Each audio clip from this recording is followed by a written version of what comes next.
It does this wonderful thing of not telling you. It says we're being live streamed now, but it doesn't actually go live for another minute or two.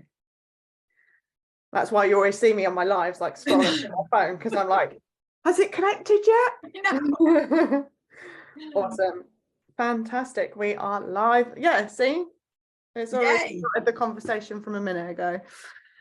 Oh, well, please don't be nervous. I know that you are going to be here to inspire everyone. Thank you so much. I really appreciate you being here. Let's start talking to everyone else. Hi, guys. If you are here live, thank you so much for joining me. If you're on a replay, I do hope that you love this video with this amazing client of mine. So I am here with Mary, who in the last 3 months has gone from a crazy high blood pressure reading, which is pretty average, of 155/81, which is in the red zone. If you're not aware of blood pressure numbers, this is up in the red zone. Alert, we need to do something now. Otherwise, hypertension and the high blood pressure from that. And then that creates a lot more illness and disease after that, heart disease, heart attack, which we'll talk about in a moment. And then in the span of 3 months has gone down to the ideal range, bright green, right in the middle, 177/68. In the process, she has also dropped a super stubborn 6 pounds, barely reaching 7 hours sleep, but now consistently getting 7 hours sleep, all while training for the marathon. Mary is incredible. And we didn't even discuss exercise throughout the 3 months. We didn't discuss exercise, did we? So for those of you that are like, oh, it was all from the marathon, it was all the marathon training, we didn't even talk about exercise. So today we'll talk about some of the things that were the most helpful for her in getting her there and where she is now, and hopefully she'll share a couple of her secret top tips too. So thank you so much for joining me, Mary. I'm so happy to have you here. Oh, Bianca, I am just honored to be here. You have been so helpful to me and still are helpful. And I appreciate everything, all the guidance and all the information you have. You really have so much. And it seemed like every time we talked, you were always telling me something, maybe some things I didn't want to hear, but helping me along with some things. And yeah, so I am so appreciative. Oh, no, you're welcome. A lot of people come into my world and they might say, oh, I can't jump into coaching, can't afford it, it's not the right time. I said, well, you're stuck with me now. So you're stuck with me now, Mary. I love it. It's okay with me. Okay. And you've been a client, so you're super stuck with me. Yeah. You can't get rid of me. No. Awesome. Okay, so before we start, I'd love to hear what was going on before you started this transformation, before you started this journey. What was going on in your world to you? Well, I saw you on another post and read your story, and I thought, you know, I need a little bit more encouragement. Specifically, okay, I am plant-based. I've talked with other people who weren't plant-based, and I really wanted to have somebody who had a similar mindset. So back in January, end of December, I was feeling a little frustrated, maybe a little things feeling a little out of control. I saw my weight was slowly moving the way I didn't want it to. My blood pressure, which I was taken off of blood pressure meds about 2-3 years ago because my blood pressure went really low.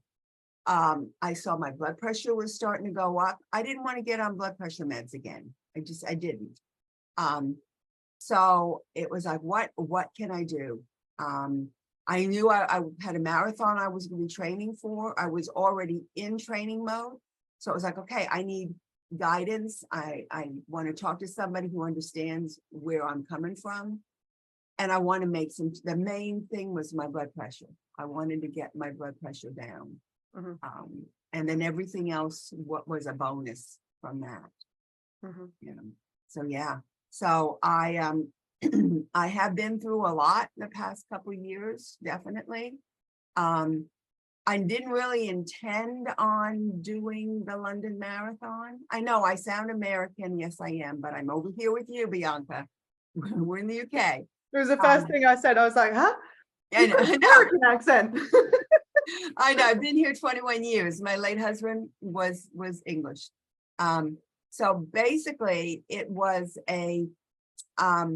I wanted to see if I could do another marathon. And when the London Marathon got moved to April, it was like, all right, I really want to do this marathon because it's the same day Graham died 6 years ago. So it's like, it's my heart marathon. When I got a ballot spot, which is very rare that somebody gets a ballot spot, this was going to be for the hospice that helped us out. Plus it was for honoring Graham. So I knew I needed to honor that London Marathon ballot spot the best I could. So it was getting your help to have that happen. And yeah, and that was what, 3 months ago now. Mhm. And the marathon, as I told you, it's in 18 days. It's gone so fast, so Yeah. fast. Okay. By the time most people are going to be watching this, the marathon's going to be done. It's already, Yeah. don't you think? Awesome. Okay, so high blood pressure. You're already a plant-based, which is something that I wanted to pull up. Mary was already whole foods plant-based. So of course, as a whole foods plant-based advocate, we talk about how it naturally keeps a good blood pressure going, help reduces fat, and it helps boost metabolism, decrease inflammation, and of course, illness and disease prevention. But obviously there's a little bit of a disconnect for some people. So you did have high blood pressure, but you were already whole foods plant-based. You're already exercising. So had you tried anything else as well to lower that blood pressure before we started? Not really. I mean, I was seeing if there was any, I don't really use salt. So all of these different things that that people say could cause high blood pressure, it was like I exercise. Okay, my weight, maybe that was creeping up and that might have been adding a little bit of problem there. But it wasn't like I really didn't have anything else to try until I started talking with you, and it was checking my blood pressure,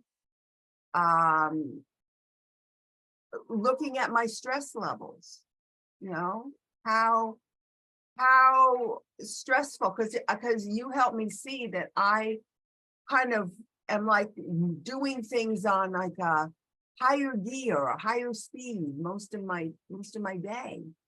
Autopilot. Yeah. I just go at this level.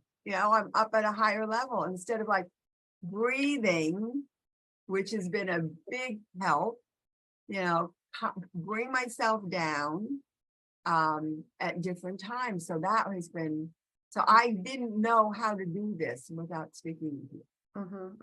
So for those of you who are unaware, obviously all of you, Mary's alarm clock used to go off. She used to stick herself in 5th gear and just go. Yeah. Just go. She didn't stop until she crashed in bed super late at night, which is another thing that we changed. Yeah, so it was just go, high stress levels. Your diet was almost 100%, almost all of the time, right? There was just a few little tweaks. We barely even talked about nutrition. So a lot has shifted in that sense still. So talk to us about what's going on now. How is it? How are you a different person to 3 months ago? I have learned a lot about calming myself down. Okay. So when I'm going into work, I do the breathing 5-5-7 breathing, 5 in, hold it for 5, exhale for 7. I will do that if I'm starting to feel a little wound during the day, maybe to just kind of stop, especially before a meal, instead of like, okay, eating it and then realize I've inhaled half of it. And like now it's a little late to slow down when half of I've already eaten it. But I will do that before a meal.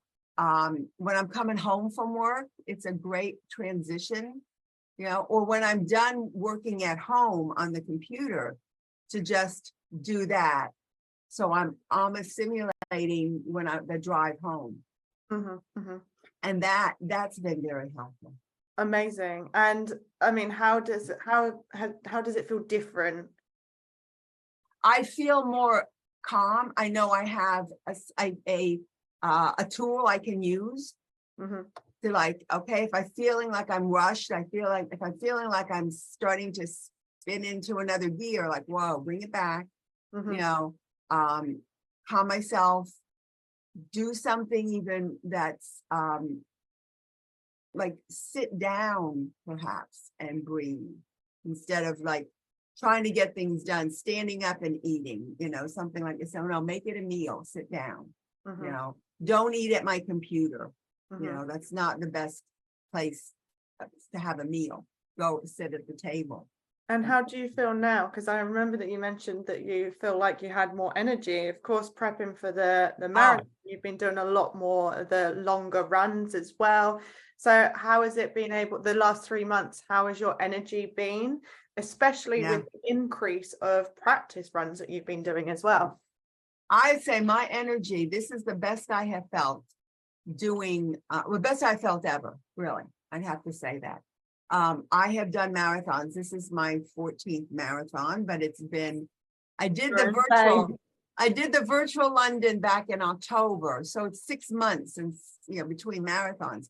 And I would say that my energy level, my recovery from those long runs, yes, I'm sore when I finished that 20 miler, but I recovered, and within 2 days, the aches, weren't there. My muscles have been mending. So my Mhm. stamina is good as well as my recovery. So I feel ready now, and I feel rested. That's another thing. Because before I was staying up late, I was watching whatever, or I was doing projects and up late. And then that doesn't work very long for me before I'm just too tired and I want to just crash. But when you're training, your body needs that rest. Mhm. So it's being able to recover well, body wise, but also rest to Mhm. help it too. Absolutely. And before, not that anyone would, but before anyone would ever think, oh, well, Mary's probably got a lot of time on her hands to train for the marathon, I can assure you, Mary is as busy as anyone else, if not busier. I mean, you've practically with all of the stuff that you've got going on throughout your day, I am not surprised that you were going just full stop, full throttle all the way throughout the day. You've got so much on, you've got so much work on. Mary's, I don't know if I was allowed to say that then as well. What? Uh, she Oh, yeah, yeah, yeah. Well, Mary's in the process of writing a book as well. yeah, I nearly put my foot in it then. Sorry if that's that. okay. All right.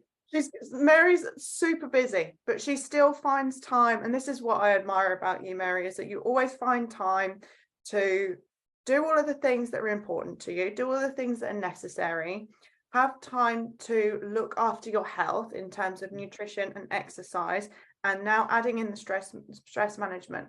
And there's never the excuse of I don't have time. It was always I will create time.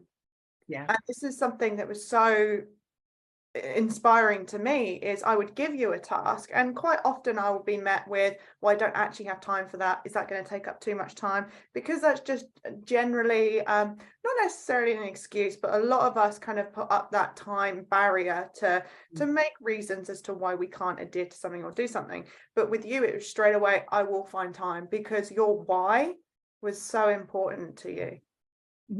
That's so true. So true. It's like there are I really feel that we find time for the things that are important for us. That's it. So to me, no, there's a lot of things I choose not to do. So I have the time to do the things that are important. Mm-hmm. I mean, I'm not a big TV watcher, Mm-hmm. I'm not a big social media person, because that takes away the time I need for my sleep, for the work, I am employed. So the work that I do, and I have a lot of prep work I have to do, and my training, marathon training takes time. it takes a lot of time, when it's not just that one race, it's the weeks leading up to it. That if you want to perform well with whatever you're doing, then you have to prepare for it. You have to, otherwise you will not perform well. So for me, I want that medal in London. I want to finish this marathon strong. So therefore I have to put in the time to be able to do that. So when anything anyone's going to do, prepare well so you can finish well. Absolutely. Absolutely. Totally agree. So a marathon is, for those who don't know, how long is it? It's 26.2 miles. And it doesn't matter where the marathon's being held. It's 26.2 miles. I don't know why is it 42 kilometers? I think it's 42 kilometers. Okay, because it's initially measured in kilometers, because that would make sense as to why it was like. Well, I think the marathon used to be a certain length, and then for whatever reason, it got extended because I think it had to pass somebody's royal box, whatever it was, and so they had to add that little extra, and that made it that. I think that's what it is. I'm thinking. I wouldn't know, Mary. I run on the treadmill for 10 minutes. I get bored and tired and out of breath, and so I go and lift weights. Okay, weights are my stress reliever. Running is yours, and I fully admire you. One of my other clients as well, Alison. I'll make sure that you guys get in touch in the client group. Alison is also training, and she will also be going to the London Marathon as well. So fantastic, Alison! Yay! I am so grateful to have two marathon runners in my coaching practice at the same time. That's so cool. Fantastic. Beautiful. Okay, so you have gone from not as much energy. We totally forgot to talk about the binge baking. Oh my gosh. So that's what was going on in December too. Okay. I was binge baking all kinds of wonderful, healthy, vegan option type treats. And of course, when you bake, you have to make sure they taste good. So you have to sample, because you don't give something away to somebody if it doesn't taste good. And that just got out of control. It got totally out of control. And that was like another where my mindset was too. My mindset was just all over the place. And it's really important as well to note that yes, you were making healthy foods. Yes, you were baking healthy foods with whole foods, probably a little bit of flour, if anything. Yeah. But they were ultimately healthy. But the problem is anyone can overeat. You can overeat broccoli and end up putting weight on. I mean, it's virtually impossible. Broccoli, terrible example. But you can overeat healthy foods if you're not listening to your body. So we started working on a lot of intuition and intuitive eating, working on finding out what's going internally. And a lot of that was, we noticed that a lot of through your binge baking, like you just said, you ended up overeating because you were eating then and then sitting down for a full meal and continued eating. So ultimately, you were consuming too many calories without even realizing it. Hence the slight weight gain, I would say. And you helped me also to realize when the meal starts. When I start snacking, making the meal. And that was a whole concept for me that was like, oh, so even now I'm like, you don't want the meal to start until you finish preparing the meal. So don't pop things in your mouth while even if I'm cutting up carrots, if I'm making like the soup that I'm cooking today, it's like, no, get it all in the pot there, let it cook. Don't start eating the raw carrot that should be in the pot, so it's like a mental shift. Yeah, absolutely. All right, so I want to go over three things, if you have three things that were really helpful for you. If someone's watching this now going, I don't know where to start, or I don't know what to do, I don't know what to focus on, what would be the first thing that would make a huge difference for me? If someone was to ask that, what would you say? Well, one of them I kind of just said is to watch well, eat mindfully, watch those times when the food is going in the mouth without even thinking. That whether it's driving in the car and reaching in the grocery bag, or it's making the meal and popping a couple things in your mouth, or walking past something on a counter, all of that counts, and that's mindlessly. And then you're not really hungry when it is mealtime. Mm-hmm. So, watch that. That's something that really helped me. And my sleeping is huge. It's something that you've helped me to see that if I don't get my sleep, it adds to my stress. So you help me also to journal, to write my thoughts down before I do go to bed. And I do take my blood pressure every night with that. Mm-hmm. So it's a way of like mind dumping before I go to bed so I can sleep better. So maybe if someone's having trouble sleeping or running with thoughts, is put it on paper, get rid of it. Mm-hmm. Absolutely. And then you can focus. It's such a huge thing that our brains really struggle to process information if we need to keep hold of it. And your brain doesn't necessarily know that it doesn't need to keep hold of some information that you learned that day. So, or that emotions that you felt. It especially holds on, and I don't know if there's any science, I haven't really heard much coaching around this, but I've noticed that it especially holds on to emotions. So if there's anything lying around emotions or something that you've experienced, that caused some particularly strong emotions, I feel like the brain wants to remember it. Yeah. And I would say it's probably primal because that person would then be a danger, right? Mm-hmm. So I'm just going on a whim here because I've not actually heard much around through my coaching. So if anyone does know anything about this, please let me know.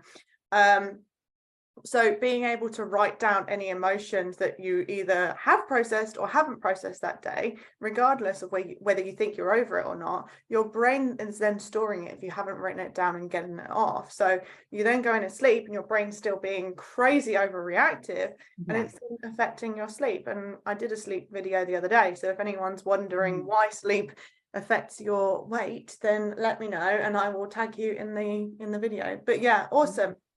And I would say also is be kind to yourself. Oh, 100% compassion. Really be kind to yourself. Don't start comparing like, well, that other person is doing so much better than what I'm doing and all that. And it's like, no, that's them. Be kind, do good things for yourself.